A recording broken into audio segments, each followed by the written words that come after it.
Been together so long we can't pretend. Remember the way we used to move, dance all night like young lovers do. Your heart is changing. Now we don't dance like we used to. Silent disco on the floor, baby.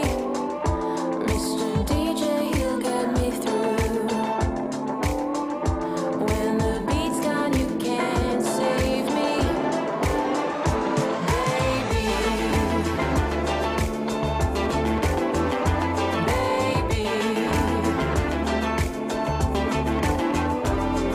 Smoke and mirrors, pretty lights.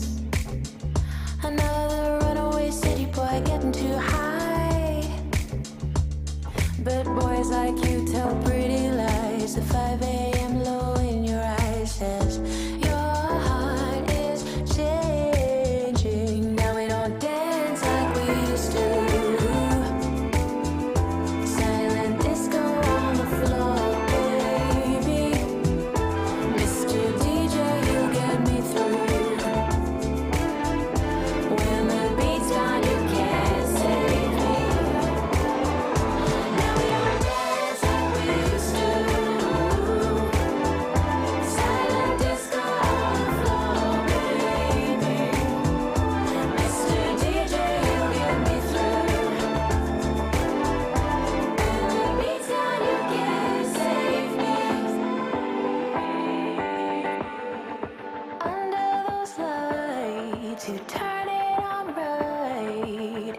You're on fire, baby.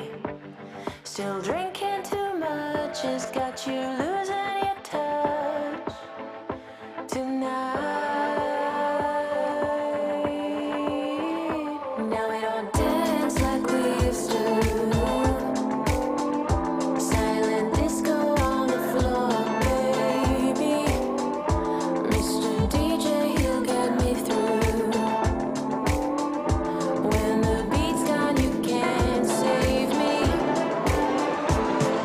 baby.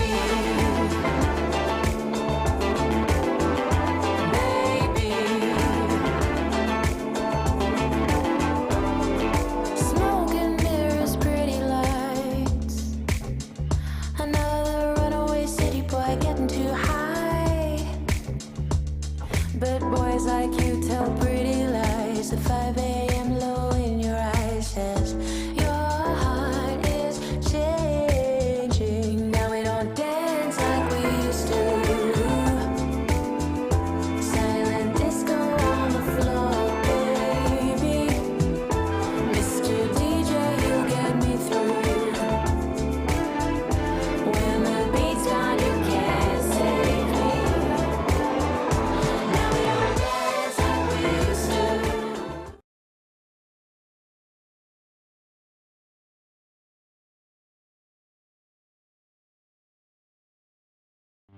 This is Broad Radio. For you, by you. Broad Radio. Here for more.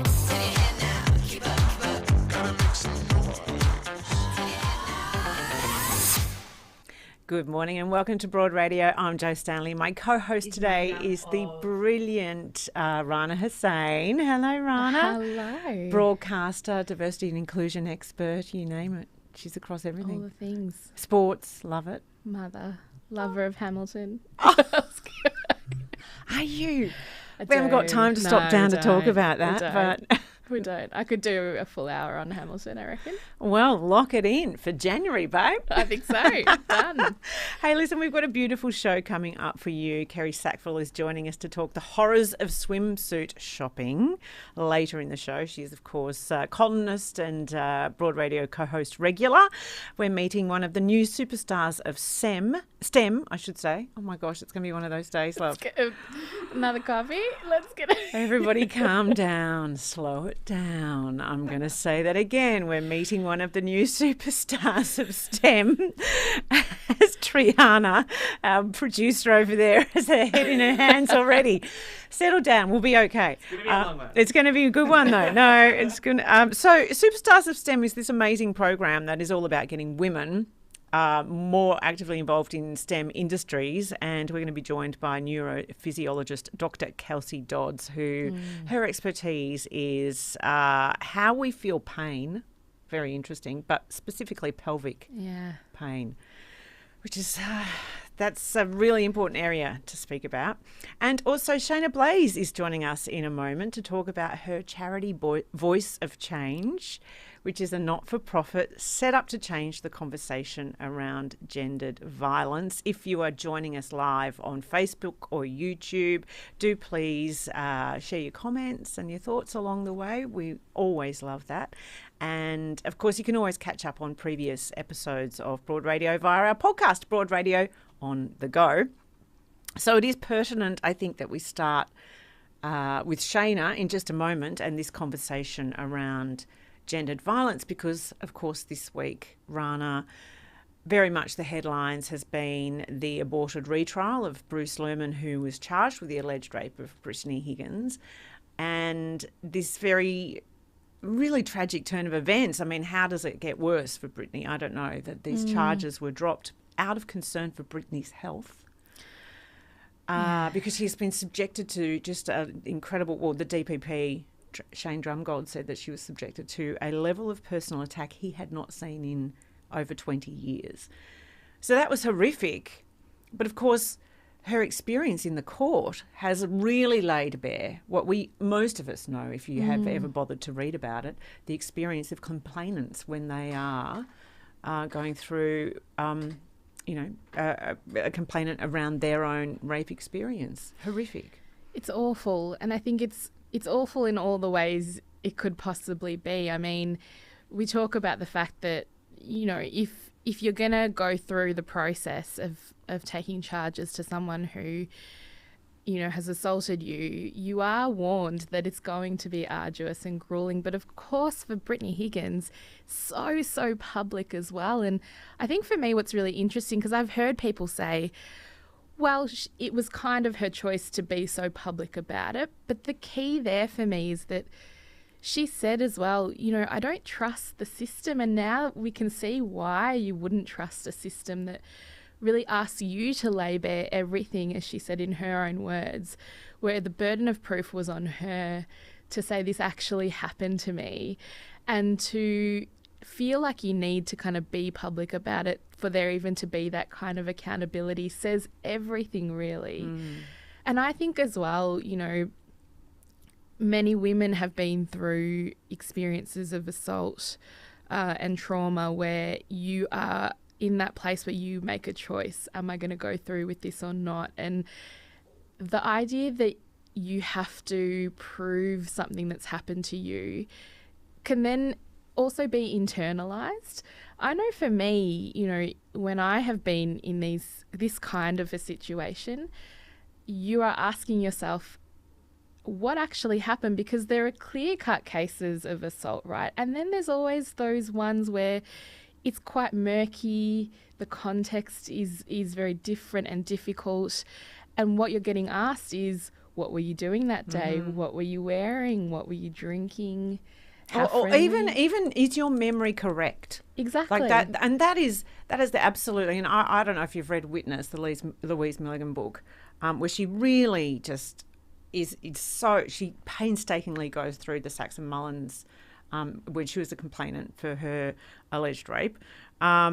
It's clear that the defense lawyers, that is their job, to make everyone believe that you have remembered it wrong. Yeah. That your memory is incorrect. And then, of course, what would that do to you? Yeah. You would, of course, ask yourself, well, am I lying? Have I misunderstood what's happened to me? What do I remember? What don't I? Like that? What that would do to your psyche is just quite unimaginable. And I think the other thing for me is that I know, when Grace Tame and when Brittany Higgins kind of broke through very publicly, there was a big part of me that looked to them and thought, wow, these are really brave women, and they absolutely are. And I maybe projected onto them the bravery that I might not have had. And so to see Brittany then have to go through this and be kind of crushed by the system, I just worry that there's so many of us now going, well, yeah, I don't think I could do that. Well, it is interesting. So we're seeing in this experience that Brittany's going through, that you can be both brave and incredibly fragile and incredibly damaged concurrently, and that is what is happening for her and for every victim survivor. Really, that's what they are. But I suppose. Well, we've seen, because she spoke out, that they've had a huge increase in women speaking out. So what an incredible impact she's had. Absolutely. That women are feeling like, yes, I am going to speak out. So that's, I guess we can still look to her, that's not changed. Definitely. And I think that's the key, right? That it's not that she's without any of those hardships, that she, despite all of that, she is still continuing on and still stepped up to the plate, and that the more and more that we do, the better the systems get, and the more conversation that we have about it, there is more pressure on all of us to make it better. Yeah. I mean, and for me, I was reflecting on the fact that Brittany first spoke publicly about her experience right at the beginning when Broad Radio first launched. So this is the beginning of 2021. Yeah. And I remember so clearly actually speaking with Zoe Daniel, who is now a federal member for Parliament. Yes. So amazing. What an extraordinary 2 years it's been. But she was my co-host at the time, and we were talking about, and I remember so clearly Zoe saying, what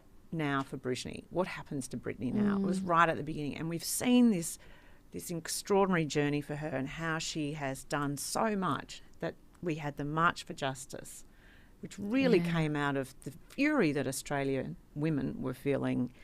And that then began the movement that sort of brought down the Morrison government. And there's so much that has come from that courage of Brittany standing up and saying, this happened to me. And so...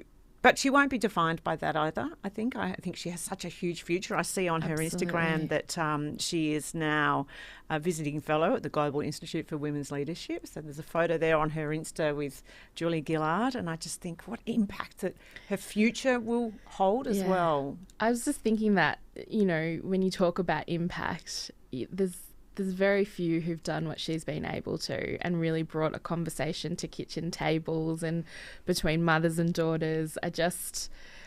It's such a weird thing. Like, you just want to wrap your arms around her and say, we're all with you, we're behind you. Yeah. And I hope she knows that. I hope she's feeling that somehow. I absolutely agree. We've got people joining us on social media today, on our Facebook and YouTube. And Katrina says, imagine if we just believed what women said, which...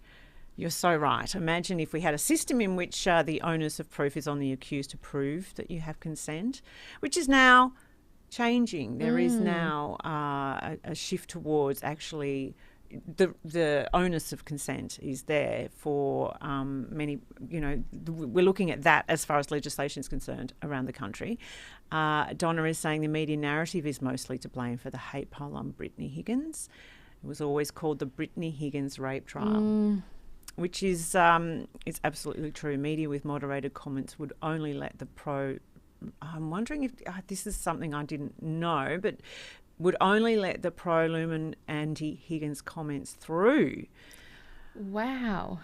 And I'm not privy to how that whole platforms of giant media organisations work, but if that would be true, that's horrific. I think that points to the fact that this is an ecosystem, and we have to also think about the enablers as well as the legislation. And so things like the media, things like the language we use, how we frame conversations, they're all part of it. And so at every level, there's a role to play really there. Absolutely true. And I think you're right, being alert to, the enablers and who's protecting who as well. And it just, I think often, usually from racism perspective, but we talk about systems and structures that aren't built for purpose and built for us. And this is a really good example of that we have all this structure and a system that actually isn't working and is fundamentally pushing against what we need and what we need to happen. And so I don't know what you do about it. I don't know how you break it and rebuild it, but it sort of feels like that's where we're at now. Well, there's no doubt people know the system is broken. It needs to be changed. It's just how long that takes to change when we get to a system that actually is more fit for purpose.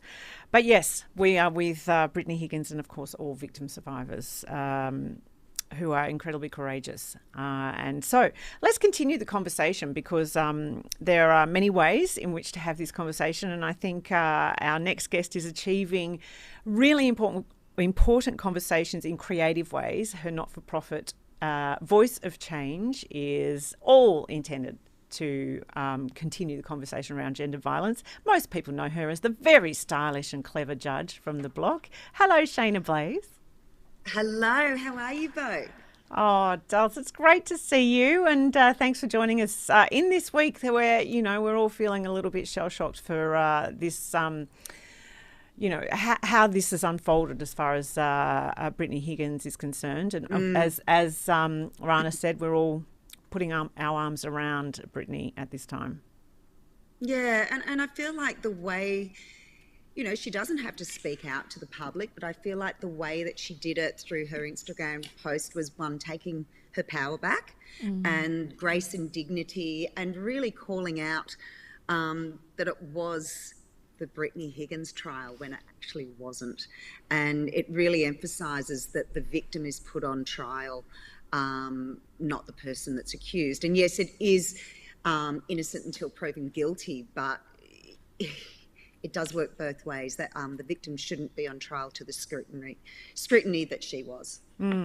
So let's talk about your incredible not-for-profit, which I just think is amazing, Shaynna, Voice of Change. I mean, it's I spoke with you, I think, when you very first launched it, so it's been a couple of years, and most people would consider this quite a sidestep from what you are normally known for. But can you explain what Voice of Change is all about?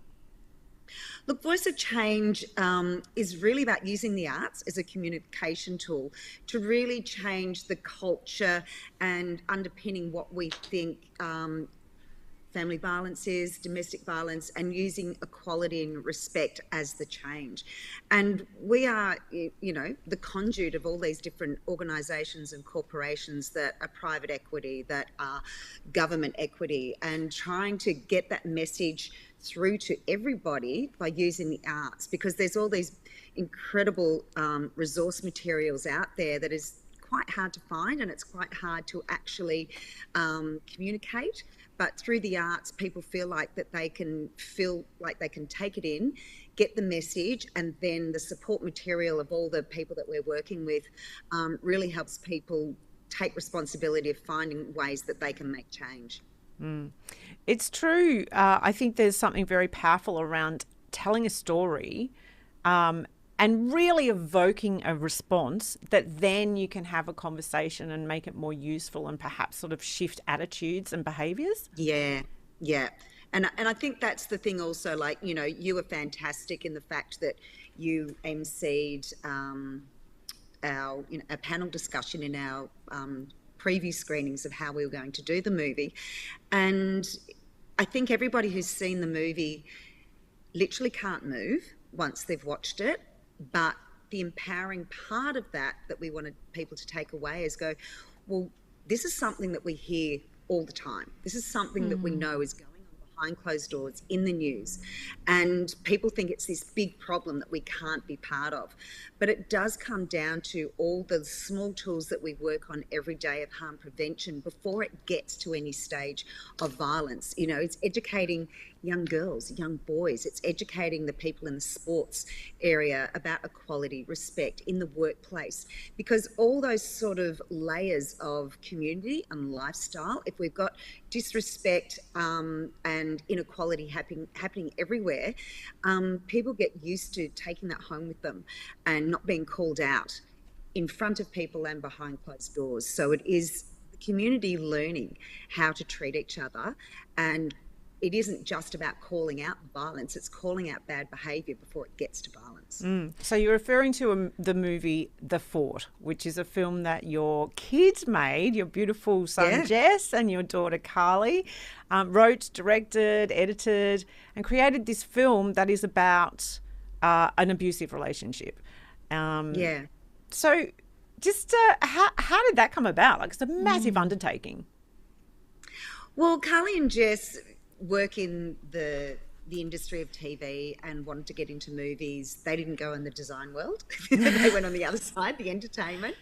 And it was really just a case of them wanting to create a movie that was going to have some sort of impact. It was meant to be just a very short movie. And, you know, the relevance of wanting to have something was very women focused. So talking about family and domestic violence was a very topical subject about 4.5 years ago when we started doing it, and we didn't mean it to go as big as what it was, and it came about that we took it to the next level. They didn't get any grants for a short movie, and I was emceeing the candlelight vigil for Safe Steps in Fed Square about 4 or 5 years ago. It must be 5 years ago. And I'm looking at all these teenagers, and I'm looking at all this roll call of all the people that were murdered, women and children, within that 12 months. And how can we sit there and not do something? So the way that we could do something is to talk about it through a movie. And then the charity came after that, because we knew we couldn't drop this movie with the message, the impact and the sadness that comes with this whole role play between the father, the wife, the son, the family, that we wanted to have a responsibility of how people can make change and do something about it. You must be so proud as a mother to see your young people do this kind of work, but also it's quite heavy work. What's the conversation been like through the process of it all? Oh, look, totally. Like, one, I'm so incredibly proud that they made the movie. What was, you know, we're not filmmakers, so we learnt and made a lot of mistakes, which is what you do. But I think we all grew within that, and that's how the charity came about, because the conversations when we were filming, there was a lot of young people, then older people wanting to make a movie. And it was the feeling of, like, the subject, we all knew it was a sensitive matter, we wanted to take it with care, but everybody started, like, opening up and feeling safe in that environment, saying, you know what, that was something that I went through in my life. Or someone feeling guilty because they never really thought about it, because their life was quite normal, as they would put it, that they sort of felt guilt of not doing something about it. And then there's also people knowing, but what can I do? So there was all these mixed feelings of people wanting to do something about it and not knowing what to do. So all the intel is normally for government and, you know, social workers, but the general public need to have those tools. So that's where the conversations were going, is people feeling angry, but wanting to do something with that anger in a good way to say, we can't keep this going. So it's been that long process, and we all felt quite connected. No one felt left out or solo, and it was just that whole experience of the arts is feeling safe with your message, and feeling safe because you can actually talk about the characters and not finger point. So, you know, Graham is the husband, and so, you know, well, when Graham did that, that reminded me of who did this. So all of a sudden we learnt all these magical tools within using the arts, and that's where we knew the strength of the arts could do something about this. Oh, it's so true, isn't it? That storytelling has, whether it's on the stage or in a book or in a film, it just removes, it's just that one, that tiny bit of separation that allows perhaps a freer conversation.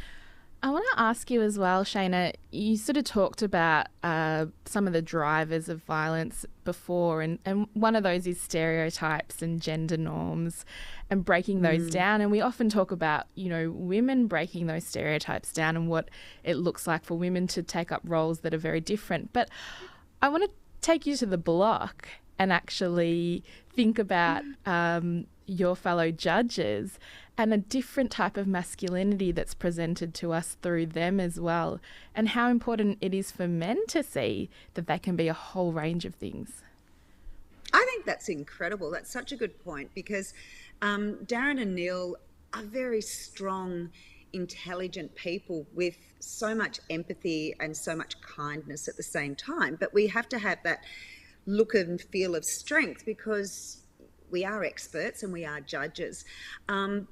And so I think the softness that they have is one of those beautiful gender breakdowns of masculinity. But unfortunately, as a woman with strength, I get hounded, and the guys don't get the vilification that I get in the media and the general public. As a strong woman, they all of a sudden go to the stereotype of like, well, a strong woman must be a bitch. Really? Yeah, And, you know, the amount of times Darren and Neil have gone in to support me saying, guys, I actually said that comment, not Shaynna, but people just want to hear what they want to hear. So I think breaking down that stereotype is so important, but people to not be afraid of strength in either gender. In the fact that just because you are strong and just because you have a certain role where you have to show opinions, strength and expertise doesn't make you this horrible person. Like, you know, to give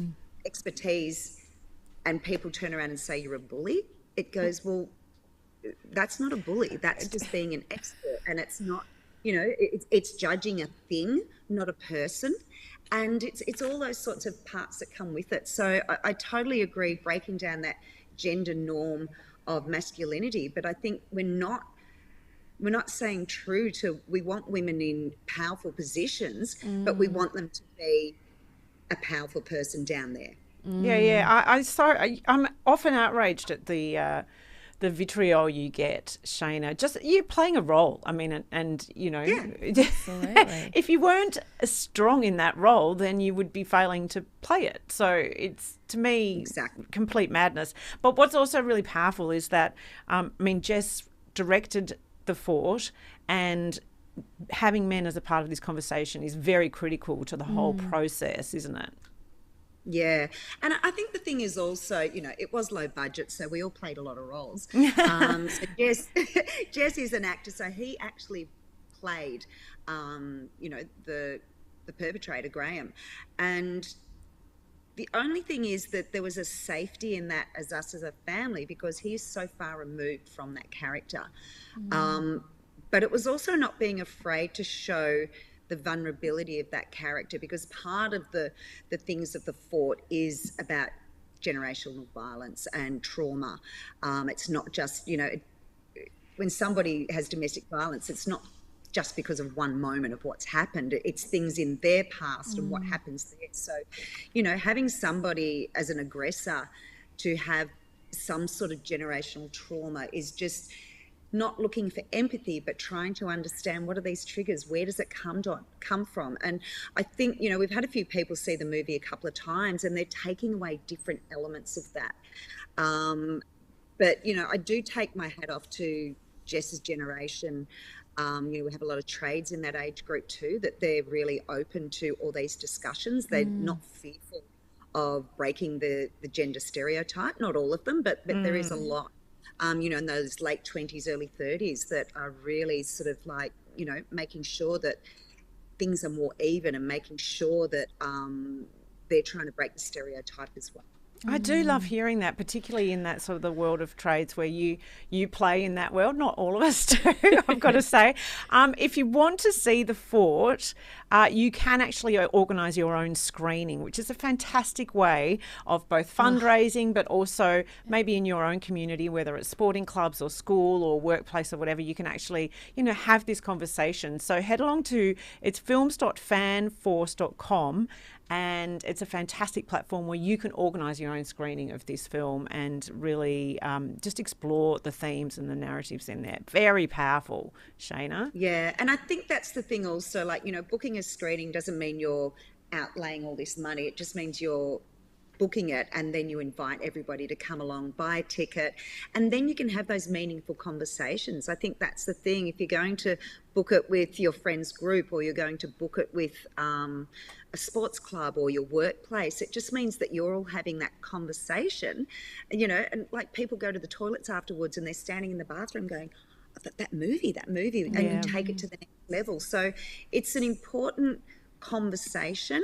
It's not there to scare people or shock people, but it's a reality, and it's a conversation we have to have if we want to make change. Yes. Well, I have to say I've got a review for you from YouTube right now. Oh. Rebecca, who's watching on YouTube, Rebecca Dale, she says, I'm a family lawyer who works a lot in the area of family violence. I've seen The Fort, and it's so powerful and full of important messages, which will no doubt help turn the tide of this epidemic. Nice one, Shaynna. Oh, I love thank it. you, Rachel. It's amazing. Now, before I let you go, we do have to mention, though, this beautiful... I mean, you're very clever, Shaynna. You've taken the actual house where you shot The Fort in a beautiful country town in Victoria, Kyneton, and you are now...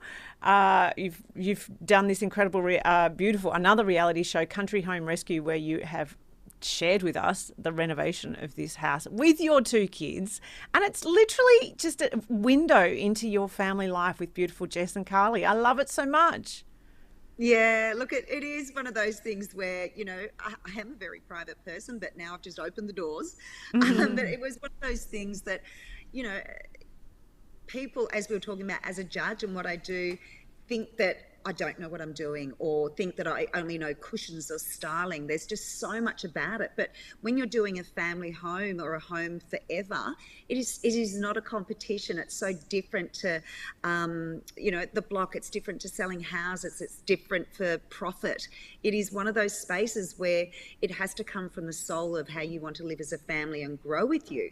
And I wanted people to see that process and understand. And I remember saying one comment that don't judge the outcome if you don't like it, because this is for us.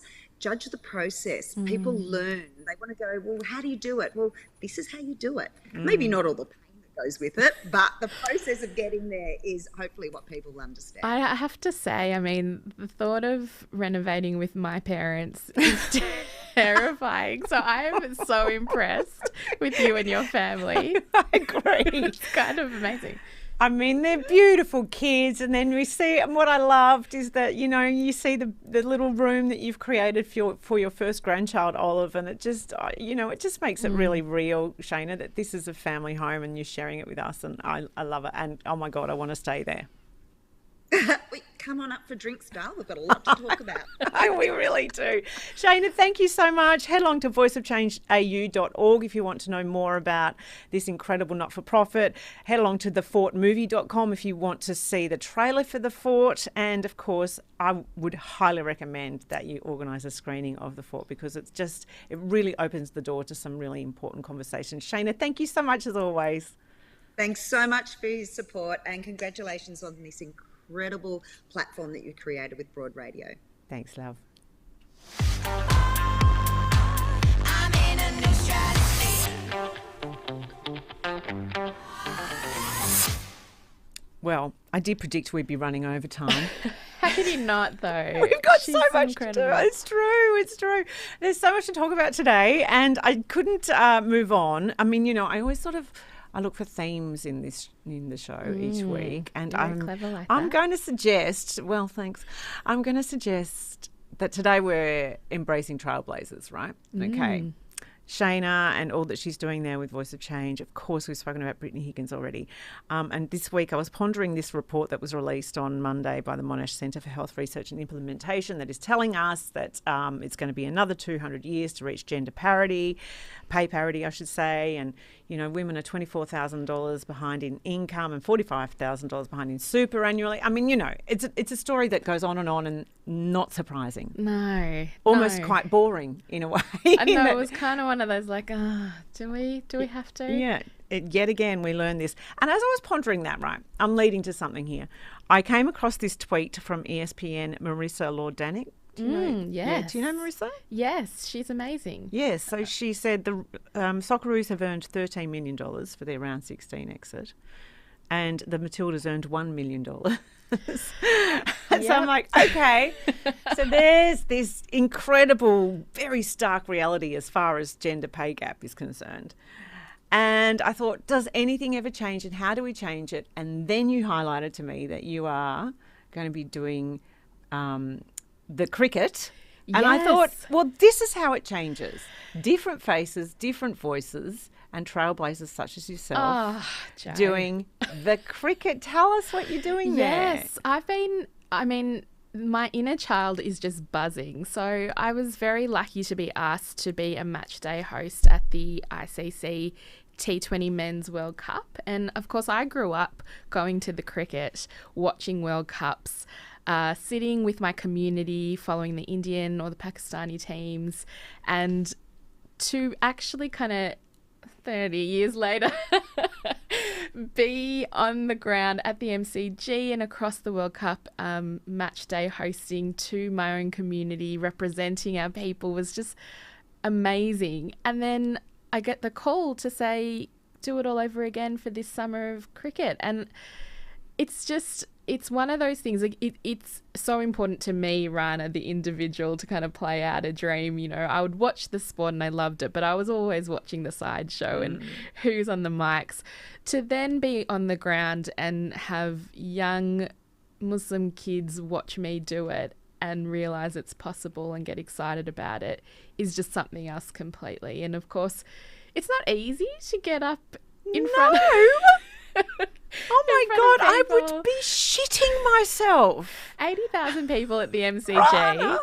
But, you know, like it's, and I do media, I'm doing this with you now. It's not something I was ever raised with the idea of doing or practiced at. It's just been, all right, I'll give that a go. And so to kind of get that opportunity to do it and to represent in that way feels huge. It's wonderful. I love that you're doing it. I love that, you know, it's not just about young Muslim kids. It's about every person in Australia seeing a different version of an Australian person. You know, that's so Exactly. critical. Yeah. It's so interesting. It's exciting. It's to me thrilling to see you do it. And also sports you're fan. outstanding at it, by the way. So Look, it's fun and I like doing it, and that's always my advice to people, because I do now, probably like you've gotten your whole life, get people saying, well, how do I do what you're doing? I say, you kind of just have to give it a go and be willing to put your hand up. But for me, as you say, it's about my community, but it's also about showing that sports fans also look like me as well, and we love it, and we might love it in a different way, but we're just as valuable. So it's kind of exciting. Yeah, but so as far as the change that we hope to see when we look at this report and how far we've got to go, the only way large change comes from really tiny change, and this is a pretty big change to see you doing it. I hope so. I mean, I think the other thing is, and my day job, I work with sports CEOs, and so often it's the message of saying women matter in this game too, and our voices matter, and our faces and our bodies, you know, our dollar matters. And so, you know, if you invest in us, we're going to turn up.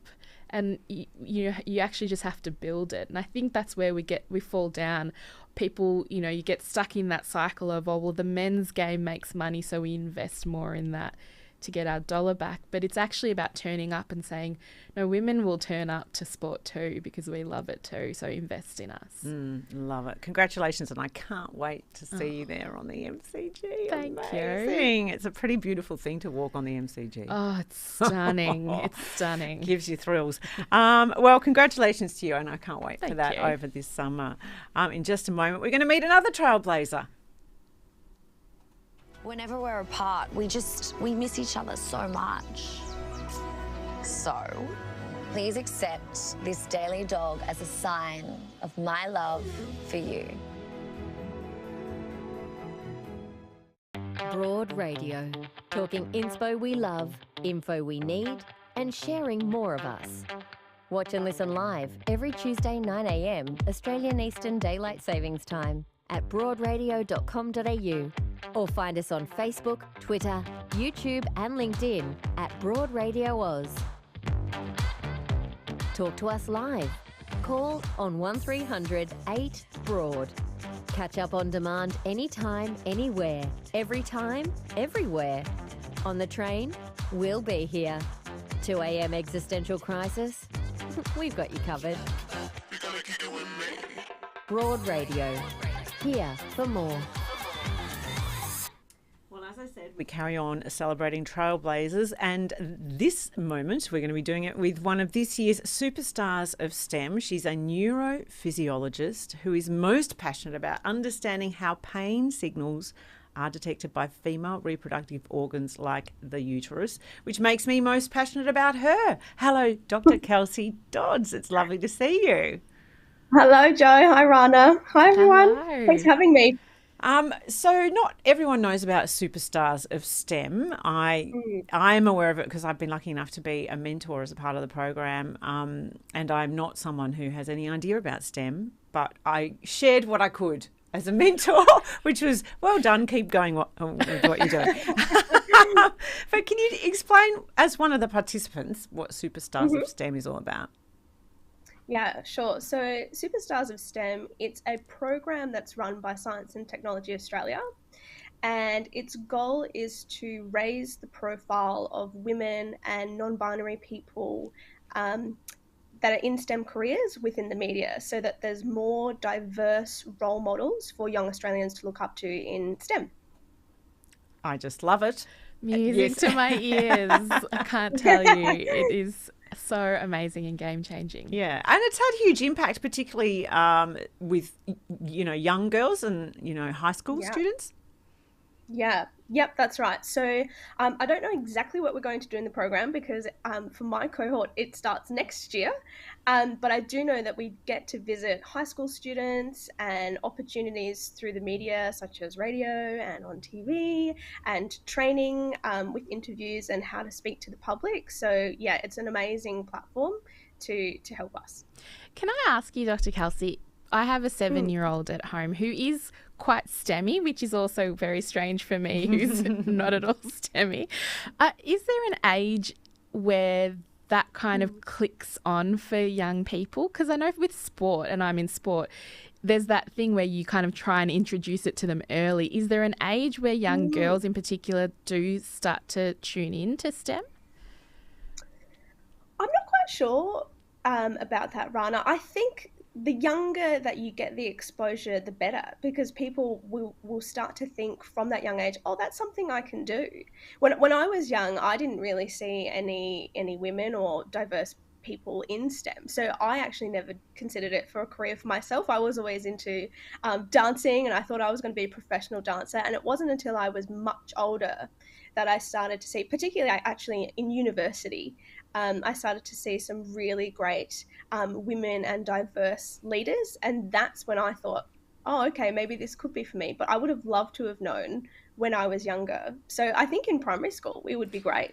Well, I've had to check myself on the gender stereotypes that I suppose I have been brainwashed by, because my daughter is quite STEMmy, and which, by the way, I love that now as a term. I think I'm adopting that. Yeah, let's quite go with STEMmy. But I have had to check the gender stereotypes that I have adhered to because I was surprised. Oh, look how into sort of, which is stupid, right? It's like being surprised that a girl can play footy. It's just a brainwash that I have absorbed, particularly as her father has got a PhD in engineering, never used it, became a filmmaker. But anyway, so, genetically you'd think she might actually inherit some of that. Turns out she didn't. But I think that we are surprised when girls are STEMmy, which is stupid, right? Yeah, I think so. We have all the capability. It's just about recognising that we can do it and having the opportunity to do it. Exactly right. Let's get to your research, which I absolutely love. It's into how organs talk to our brain, right? And particularly the sensations that our organs tell our brain. Can you explain it in a way that I would understand? Because I'm not STEMmy. All right, well, let's give it a go. So, good luck. You can tell she's going, oh, I've got it cut out for me now. No. Well, so this is what I'm looking forward to in Superstars of STEM, because as a scientist, we're very used to using jargon terms and speaking to kind of other people within STEM, but it's really important for us to learn how to speak to the public and to be able to use language that everyone can understand. So that's what I'm really looking forward to learning to do in the program. So that's what I mean by let's give it a go. Let me see if I can think of a way to be able to explain it to you. Okay. So All of our internal organs, they speak to our brain to tell us what we need. So, for example, our stomach will sense that we're hungry, and it will tell our brain, it's time to eat some food. Or our bladder will start to get full, and it will say, it's time to go to the toilet now. So these are the sorts of sensations from our internal organs that I study. And my area of expertise in particular is female reproductive tract. So in that space, it's more about how pain signals are sent to our brain and how we recognize that. And so are the signals different between pain and hunger and, do they vary? Like how does the brain pick it up as a different signal? Yes. So these signals, they're actually detected by different nerves. So we have specific nerves that detect pain, specific nerves that detect hunger. And so when those signals are sent to the brain, it will know which nerves that it comes from so that it can differentiate those types of signals. So I've got a couple of questions. We often talk about women kind of being quite stoic and just sitting on their pain and not raising it.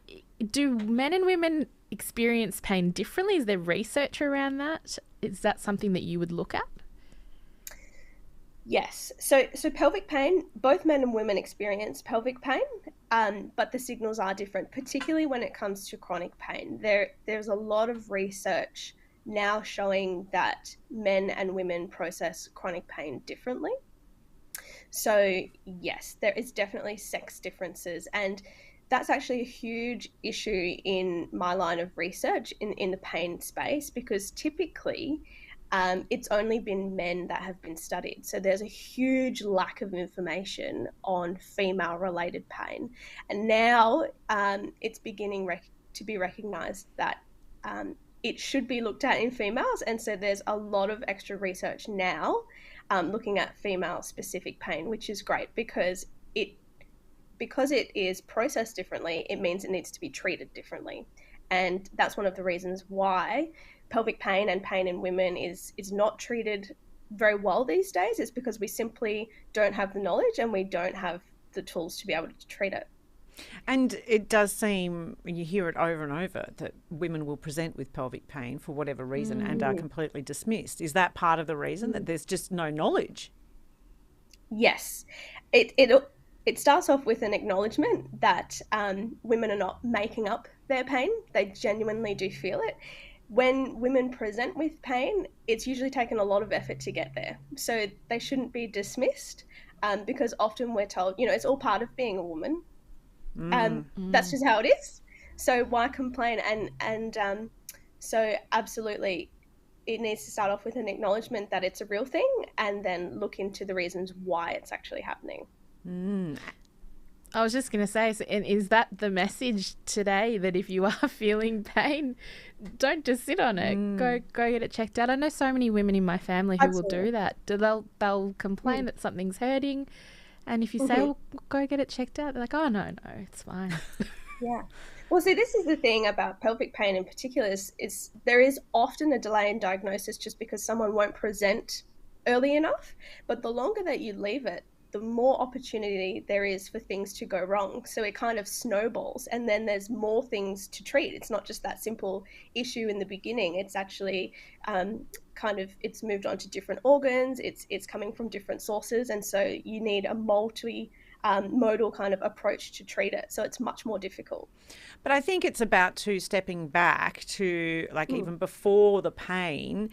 And when we go through puberty, actually opening the door to the conversation whereby there's no shame in talking about periods, there's no shame in talking about reproductive processes, and really starting that conversation with our daughters and people who have periods to say it's okay to talk about it right from the beginning. Absolutely. So first and foremost, to know that period pain or bad period pain, that's not a normal type of pain, and it's not something that you should put up with. There is a small element of pain that is expected, but when you miss out on school or work, or it's not treatable by anti-inflammatories, you know, your normal ibuprofen or whatever, that's not normal. So actually the Pelvic Pain Foundation of Australia, they run a series of school workshops called Pep Talk. And these pep talks are where educators go around to schools to teach not only girls, but boys as well, that periods and pain are not normal, and to seek help if you need it. Do you think we're getting better at having those conversations? Have you seen that change over time? Yes, I have seen it particularly in the last 5 years, and that really stemmed in the endometriosis field to begin with. So endometriosis is a gynecological condition where lesions of the uterus grow in the pelvis, and it's quite common. There's about 1 in 10 or 1 in 9 people within Australia that have the condition. So about 5 years ago, there were a series of advocates and healthcare professionals that spoke to Parliament about this particular condition that had been dismissed, and that led to a formal apology by the Health Minister at the time, Greg Hunt, to these people, and they really acknowledged pelvic pain to be an issue in our country, and they've started to put more money into that research. So since that time, I have seen a real shift in talking about pelvic pain, endometriosis, period pain, and it's been amazing to see. You are at the forefront also, though, in your research. You've contributed to a novel medical device to treat pelvic pain. Can you tell us about that? Yes, so this device, it was... the idea was initiated and developed by Associate Professor Susan Evans, who is the founder and CEO of Alira Biotech in Australia. She's a gynecologist and pelvic pain specialist. And so this device, I can't talk a lot about it at the moment because it's still in development, but what I can say is that it's an intrauterine device. So that is similar to what you might have heard of talking about contraceptives, like an intrauterine contraceptive device, or the Mirena you might be familiar with. So it's similar to that. It goes into the uterus and it contains a compound that is pain relief. It's analgesic.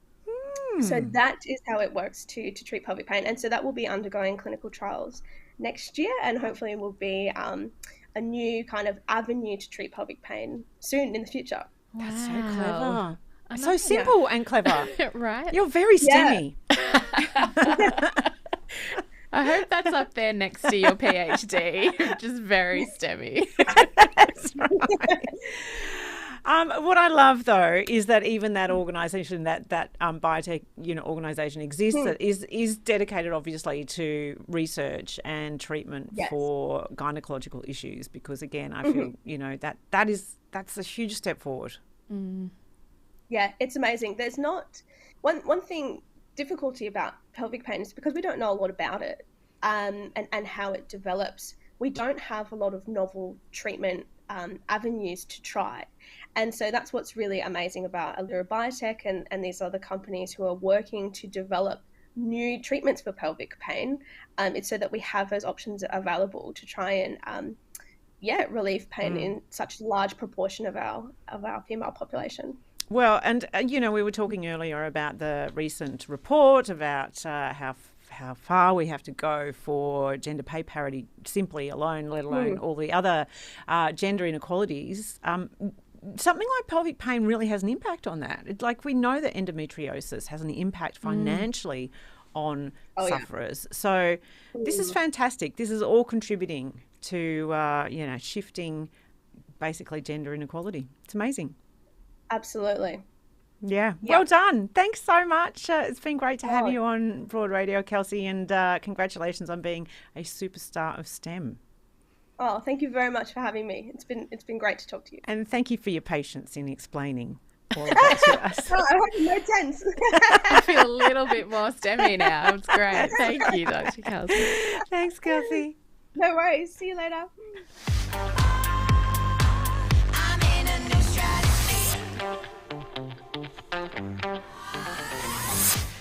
Oh, it's time for a laugh and for us all to understand that we're not alone when it comes to the horrors of swimsuit shopping. Hello, one of our favourite co-hosts on Broad Radio. She's brilliant and hilarious and one of my favourite columnists as well. Kerri Sackville, hello. I am definitely not STEMmy. You're not STEMmy.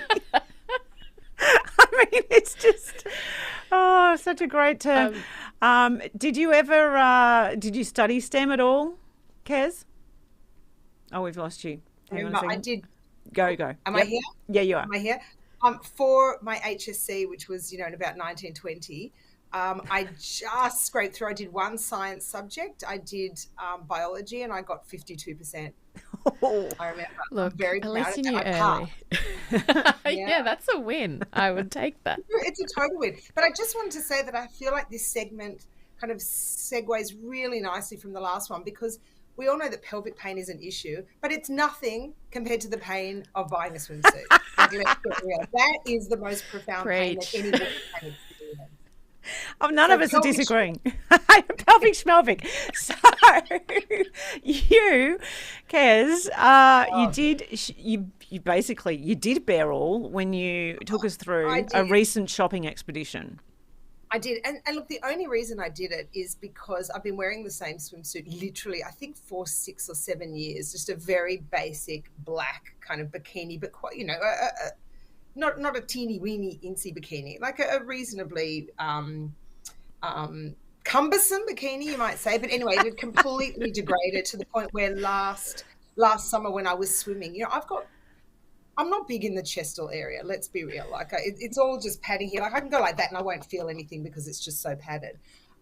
So I was wearing a swimsuit with the cups, the ones that kind of have built-in molded cups. Yeah. And every time I would bend over, you'd just see my poor little boob, like kind of sitting in there all meekly, kind of looking up. So I decided it was time for a new one. And I went to the shops, and my God, what a horrific experience. First of all, as we all know, what is going on with the lights in change rooms? Change rooms. Why do they have to be fluorescent? Why can't they put some nice, dim, muted lighting? Explain that to me, because I don't get it.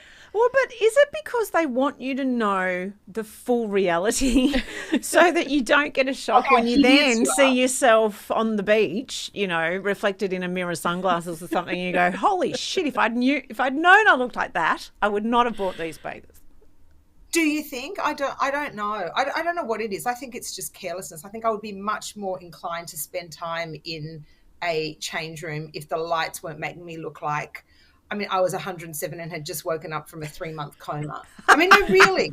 I actually think there's some kind of Hunger Games situation going on. Someone's watching us all, just like who's going to crack first. That's the conspiracy theory I'm going and on. Also none of them, like very few women's change rooms actually have doors that go all the way to the bottom and then you get like the little hand coming and say, oh, can I help you with anything? How are we going there? And you're wearing, your underwear with a tiny bikini on the top and it's just awful. But the other thing is, I remember being 15, 16 and I could walk into a shop and pick anything off the rack and it looked amazing because all the swimsuits are designed for very young, very firm bodies. Even the girls who are bigger, you don't have to be skinny, but they just have this kind of lovely firmness and everything is kind of in place and the boobs are where they should be and the bum is where it should be. And the material has no hold at all. It's kind of just like on top of you instead of holding you. And I want to be held. Like I want to feel compressed by my swimwear. Yeah. That nothing's going to fall out or flap open. Yeah, I had a similar... Flap open is quite an image. I had a similar experience this last summer where I made the mistake of trying on bathers with my 13-year-old daughter in the room. Oh, no. And so she was crying with laughter going, Mum, why don't your boobs stay in? And I've gone, because, babe, boobs don't do that when you darling. Yeah, that's right. But also, as you say, the fabrics aren't, like, there's no seam or anything. You just kind of hang out the side. And most definitely, there's they don't put enough fabric where your lady bits are. Like exactly. That just flaps all over the place. This is something I think is so foreign for me because I loved your piece, Kerri, because it gave me an insight into an experience I have to say I don't think I've ever had, in that we, being a Muslim woman, bikinis are just a no-go zone for us. So I was raised wearing, like a one piece when I was young, like very little, and then T-shirt and like leggings in the water. That's how we went into the water, and my sister-in-law will wear a full dress. Like, we just don't have the concept of bikinis at all. And I thought, this is mortifying. The idea of trying on bikinis in front of a whole bunch of people feels genuinely terrifying to me. Yeah. And it's something that does come with buying swimsuits. It's something that you don't experience in any other area of your life. It really is a question of, what am I going to reveal? Like, how am I going to, wear a one piece and keep everything covered? But then the one pieces, there's all sorts of things with the one pieces. A lot of them are very high cut, or they're very plunging here, or they've got no backs. And for someone like me, because I'm small breasted, and the one pieces either come with absolutely no support. So I'm literally like kind of flat, like hanging down inside. It's a terrible look. And the ones that do come with support, again, have these built-in cups that are all meant for women who are D size cup and bigger. So I just, am sitting inside them. So one pieces tend not to look so great on me. So with two pieces, you're deciding, what will I show? So am I going to have to go with the swimsuit that is more high cut? So it comes up, to my waist, but is incredibly high cut. So it's showing half of my crotch, which I really don't want to do. Or the ones that are showing half my bum cheeks, or the ones that are lower and covering my bum cheeks, but then, reveals my whole stomach. Or the bra top that is a triangle that's revealing all my cleavage, or the ones that come across but then can slip down. So it's this constant juggle. What skin do I want to show? And quite frankly, I don't know if I want to show any skin at this point. So I think there is something to be said for the bikini. I think the bikini is the way to go. I love the idea of the bikini. It's just... It's full coverage. There's no sunscreen. Very sun smart. Exactly. It's actually, I was at the pool the other day and a woman stopped me and asked where I got my bikini, because she said, oh, that's actually so much more sensible for me. But I'm also thinking, while I listen to you, we need some kind of over 30s swimwear shop. Where I'm sure they exist. I'm sure they exist. But that's not going to help the voices in my head. No. And the voices in my head are the worst, because, you know what? Ideologically, I want to say, I don't give a shit what I look like. I'm going to go to the beach, have the best time with my daughter, go swimming, whatever, stand up paddleboarding. I'm describing a life that will never be mine because I don't like the water. But let's... Paddleboarding. After this, you're going to go paddleboarding. Completely. Like every afternoon she's paddleboarding. That's me. I'm totally into that. Once I've finished kite surfing. But I want to be that person who doesn't care. But I have been brainwashed to think I should care. And that really pisses me off. Because honestly, why? Like, is there a bloke alive who cares?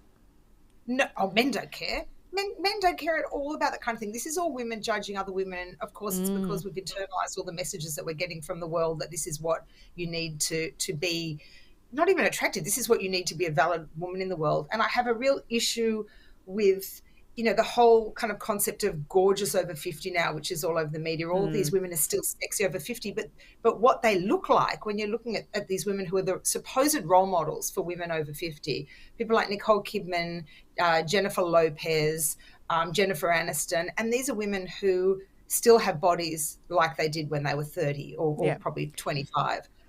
Because that is their job, and they're working out probably 3 hours a day, and they have trainers and chefs, and the rest of us can't and shouldn't look like that. And I generally feel really good about myself and my body, and I'm happy with how I am, and I don't mind that I've got a stomach because I have 3 children. I don't mind that my boobs aren't pert anymore because I breastfed 3 children. But when you start trying on swimwear that is designed for 20-year-old bodies or 15-year-old bodies, that's when you start to feel bad about yourself. So in fact, I was sent a swimsuit after the article came out, which was really supportive and kind of held me in all the right places, and I felt much better.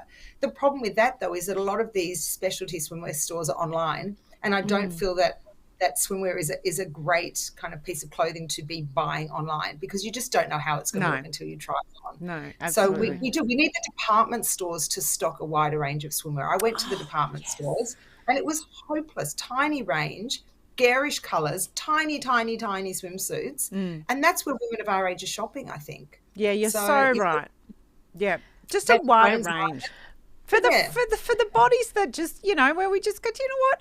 Even if I was Jennifer Aniston, I'd be just like, I'm done.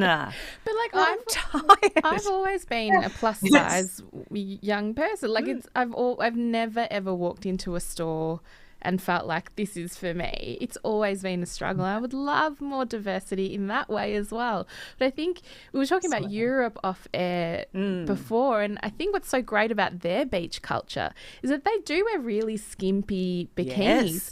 but all the women wear them. Oh, they do. Every size and shape. And I love And that. age as well. And age, yeah. Yes. A friend of mine came back from Italy and she said, there are grandmas in G-strings over there. And I was like, great. Yeah, bring it on. Bring it on, Grandma. Why not? And I'm in very two minds about Instagram as well, because when I got my new swimsuit, there was a part of me that wanted to put a photo of myself on Instagram in my swimsuit to show what an actual human, 54-year-old body looks like when it's given birth. But then I don't want to be part of that culture as well, where women feel the need to put, or I mean, who wants to do it is fine, but I don't want to then be saying, right, we women need to take off our clothes on Instagram in order to be validated and have people tell us how gorgeous we are. So it's all a minefield. It's all very, very tricky. Oh, yeah. It is. Well, you're very brave. I couldn't be nodding harder at you, Kerri. That's it. Just furiously nodding in agreement. It's true. So, Kez, enjoy your time in your swimsuit wherever you are. Are you a beach goer or a pool goer?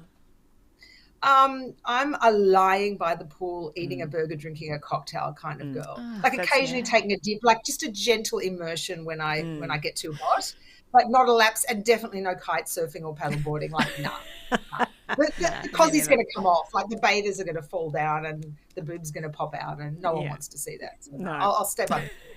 Kez, as always, thank you so much. It's been awesome to have you periodically on Broad Radio this year. We love having you as a part of our team. Yeah.